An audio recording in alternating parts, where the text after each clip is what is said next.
2024 ఎన్నికలలో ముప్పేట దాడి చేసి మిగతా కూటమంతా అంటే యాంటీ భారతీయ జనతా పార్టీ మొత్తం ఒక్కటై INDIA అనే ఒక కూటమి కట్టి కమ్యూనిస్టులతో పాటుగా మమతా బెనర్జీ దగ్గర నుంచి కేజ్రీవాల్ దగ్గర నుంచి అఖిలేష్ యాదవ్ దగ్గర నుంచి అందరూ జట్టు కడితే అది కూడా చివరికి వాళ్ళు చేసినటువంటి వాళ్ళకి సోరోస్ ఫండింగు మిగతా రకాలన్నీ కథలు నడిపితే ఓడిపోవాల్సినటువంటి సిచ్యుయేషన్లో 240 స్థానాలు సొంతగా కూటమిగా 290 స్థానాలకు పైకి గెలుచుకుని భారతీయ జనతా పార్టీ నిలబడింది, బ్రతికేయగలిగింది.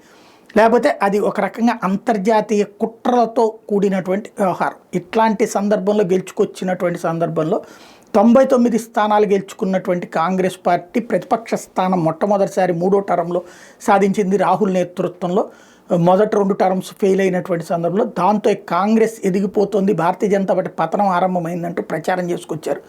సీన్ కట్ చేస్తే తర్వాత జరిగినటువంటి 5 రాష్ట్రాల ఎన్నికల్లో 3 బీజేపీ గెలుచుకుని 2 ప్రధాన ప్రతిపక్ష పాత్రకి బలంగా నిలబడితే అదే సమయంలో కాంగ్రెస్ పార్టీ ఉన్నామా లేదా అన్నటువంటి పెర్ఫార్మెన్స్ స్టేజ్కి వెళ్ళింది. ఆ తర్వాత ఛత్తీస్గఢ్లో నిన్న కాకపోన్న జరిగినటువంటి ఎన్నికల్లో స్థానిక ఎన్నికల్లో కార్పొరేషన్ల దగ్గర నుంచి పంచాయతీల దాకా దాదాపుగా స్వీప్ చేసింది, 80 నుంచి 90% విజయం సాధించిందని చెప్పుకున్నాం.